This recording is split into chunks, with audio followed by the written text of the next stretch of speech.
plans for 2020. So looking at the data, taking into account these numbers. So we have 162 million people working in the U.S. Not all part-time, maybe I think it was 80% are full-time. Taking into account 5% are 3.6% are employed, 5.8 million people are unemployed. Taking into account that 21 million. For me, it's an important number. 21 million people are working for the government, so those people don't really care too much about taxes. So what else do we want to consider? We have 552,000 people reported homeless. Million would have been more than the U.S. population, but pretty much 500,000 people are homeless in the United States. 200,000 are unsheltered. About 400,000 were sheltered. The overall homeless population represents 0.2% of the population. Okay, let's see. Let's look at other numbers. Tax collected in 2018 was 3.3 billion. How much was spent was 4.1 billion. So taking into account the U.S. economy, the gross domestic product, how many goods and services have been produced is 19 trillion. Number of employees in the United States has gone up. So we have 128 million full-time employees. If you're wondering does the government borrow its money, borrows from insurance companies, as we can see here. Where does the government get tax money? Mostly from individuals like us, just normal workers. Payroll taxes, from what I understand, it's split between the worker and the employer. And corporate taxes, only 10% in 2015. Where does the tax money go? 24% of the 4 trillion go to Social Security. 22% of the 4 trillion go to Medicare, Medicaid, and children's health insurance. 90% goes to defense, pretty much military, or armed forces overall. 12% goes to safety net programs. I think that's like welfare, subsidized housing. 8% goes to retirement for federal employees, and that's kind of weird. Not only for, they have a special program for vets. Kind of dumb. Why don't they just include them in the Social Security? I don't know why. That's kind of messed up. I mean, for vets it makes sense, but retired for veteran employees, that should be taken away, I think. Interest on debt. When they borrow money, they have to pay interest on it. That's why we're always at, we never collect more than we spend. And then the rest is science, education, and random stuff. Next thing to consider is basically just another example of the graph previously shown. This is a website you want to check out if you want to know certain things about the economy. Here is pretty much a curve that demonstrates a 10-year Treasury constant maturity minus 2-year Treasury constant maturity. Just interest rates being compared to one another.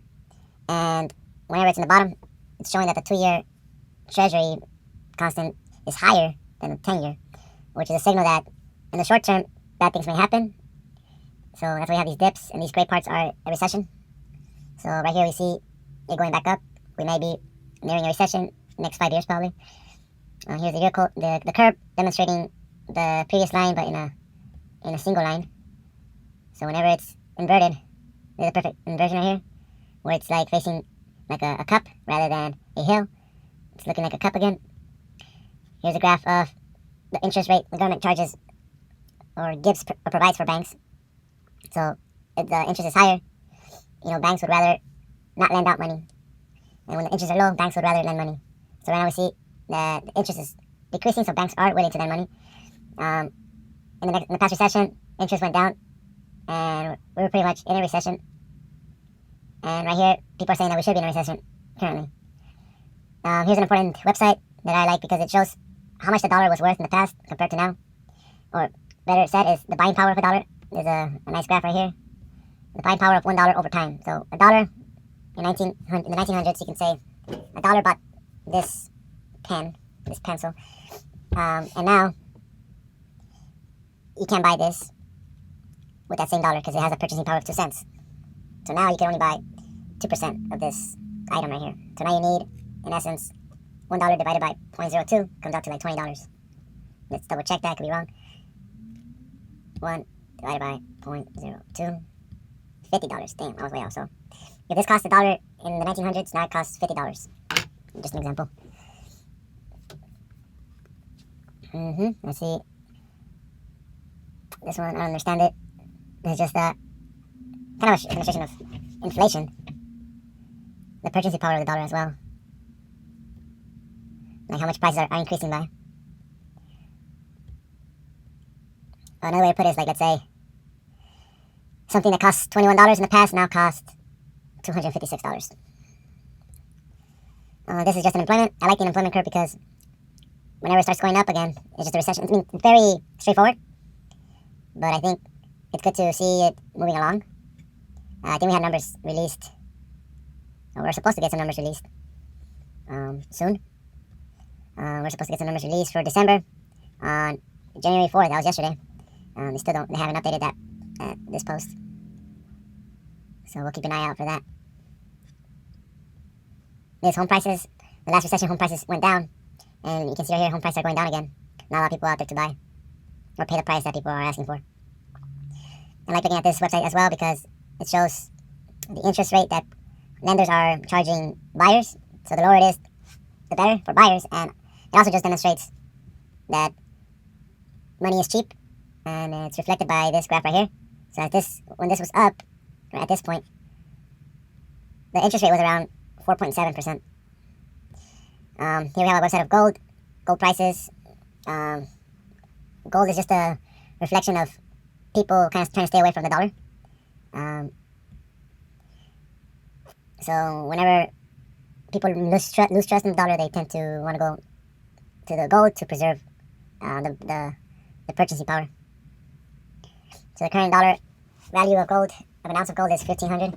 Silver is $18, pretty cheap. We have oil right here. Oil prices have gone up, especially with tensions with the Middle East continuing to happen.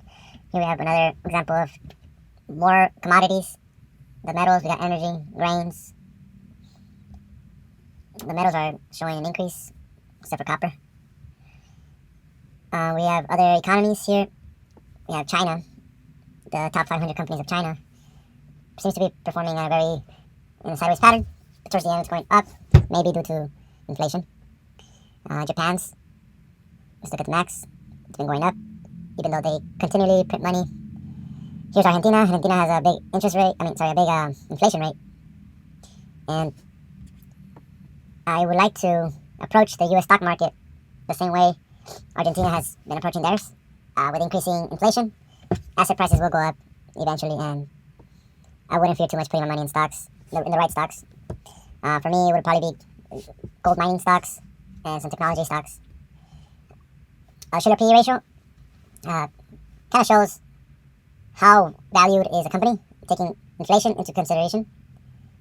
And I like it because you can look at the Schiller PE ratio of any company and determine if it's too overvalued compared to inflation. So as more money gets printed, more money gets pumped into the economy, people are willing to put more money into a company, making the price go higher, even though the company hasn't really performed any better or hasn't produced more. Just prices have gone up. That's basically what it comes down to.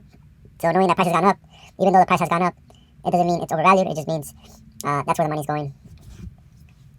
So the current stock market PE ratio is this. It's approaching the overvalued levels of the 2000s where dot-com bubble burst. So we're not quite there yet, but we'll probably get there eventually. Other graphs to look at. This graph is about how much credit people owe, and it just keeps going up. It went slightly down during the last recession, 2008, but people are just going to keep borrowing money. It's cool, that's how our economy works. We have here how much cash is in vaults. I don't understand why there's these cyclical things. Maybe taxes, has to do with taxes probably. Looks like paying taxes when people get their tax money. Who knows? This is just a website telling me what's a good way to prepare for next recession. And it was talked about technology stocks and having money in gold stocks. These are just graphs of the Dow Jones, pretty much the U.S. stock market. It's just breaking levels, going higher and higher. It could keep going higher.